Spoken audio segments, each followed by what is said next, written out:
Welcome back to my YouTube channel.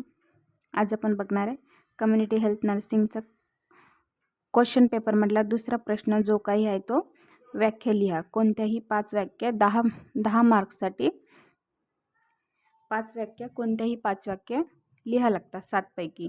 ऑप्शनमध्ये 7 असतात पण त्याच्यातले आपण कोणत्याही 5 लिहू शकतो। जसे की आता पहिली डेफिनेशन झाली आपली दृकश्रव्य साधन। तर एव्ही आयडियाज म्हणजेच काय होते, आता माहितीचा प्रसार करण्यासाठी अनेक प्रकारचे साधने उपलब्ध असतात। आता जे काही माहिती असते त्याचा प्रचार करण्यासाठी अनेक साधनांच्या माध्यमातून बघता देखील येते। माहिती ऐकता येते, बघता येते अशा साधनांना दृकश्रव्य असे म्हणतात। आता दृकश्रव्य साधन म्हणजेच कसे साधनांच्या माध्यमातून जिथं बघता पण येते आणि ऐकता पण येते, म्हणजे चित्र पण दिसते आणि ऐकता पण येते अशा साधनांना दृकश्रव्य साधन असे म्हटलं जातं। दुसरा आहे संवाद, कम्युनिकेशन। आता संवाद म्हणजेच काय तर आदान प्रदान म्हणजे देवाणघेवाण, संप्रेषण, संज्ञापन इत्यादी थोडक्यात संवाद म्हणजेच आपल्या मताचा केलेला आदान प्रदान, आपला संवाद, त्याला संवाद असे म्हणतात। म्हणजे आपल्या मताचे इतरांपर्यंत आपले विचार मांडणे व त्यांचे विचार आपल्यामध्ये एकमेकांबद्दल केलेली चर्चा म्हणजे संवाद होय। समाज, कम्युनिटी, समाज म्हणजे परस्परांशी आंतरक्रिया करणाऱ्या व्यक्ती आणि समूहांशी मिळून बनलेली एक व्यापक संघटना व्यवस्था आहे, त्याला समाज असे म्हणतात। आता कम्युनिटी म्हणजेच समाजामध्ये एक परस्परांशी आंतरक्रिया करणारे व्यक्ती, जो काही समूहाशी मिळून बनलेली एक व्यापक संघटना, जी काही एक व्यवस्था असते त्याला समाज, कम्युनिटी असे म्हणतात।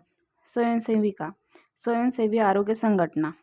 आता स्वयंसेवी म्हणजे व्हॉलंटरी हेल्थ एजन्सी, सार्वजनिक आरोग्याच्या क्षेत्रात समुदायाचे कार्य करणारे संयुक्त राष्ट्राची एक विशेष संस्था आहे। आता जिथे सार्वजनिक आरोग्य संस्थाची एक संस्था, त्या क्षेत्रामध्ये अनेक कार्य करणारे संयुक्त राष्ट्रांची एक विशेष संस्था म्हणजे संयुक्त राष्ट्र आरोग्य संघटना होय। नेक्स्ट आहे आरोग्य संघ। आता आरोग्य संघ म्हणजेच हेल्थ टीम्स, समाजातील प्रत्येक व्यक्तीचे आरोग्य, समाजात जो काही प्रत्येक व्यक्ती आहे त्या व्यक्तीचे आरोग्य टिकून ठेवणे, वृद्धिंगत करणे, रोग होऊ न देणे, रोग झाला असेल तर लवकर बरा करणे, त्यालाच पुनर्वसन असे म्हणतात। म्हणजे त्याचे पुनर्वसन करणे यासाठी ज्या लोकांचा समूह म्हणून कार्य करते त्याला आरोग्य संघ असे म्हणतात। आरोग्य संघ हेल्थ टीम्स असे म्हणतात।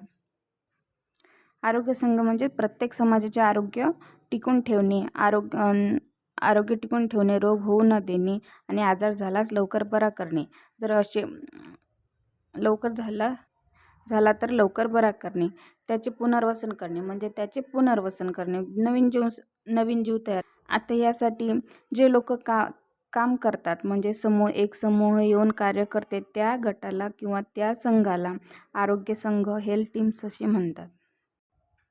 व्हिडिओ आवडल्यास लाईक करा, चॅनलला सबस्क्राईब करा आणि जास्तीत जास्त शेअर करा। थँक्यू। भेटूया नेक्स्ट व्हिडिओमध्ये।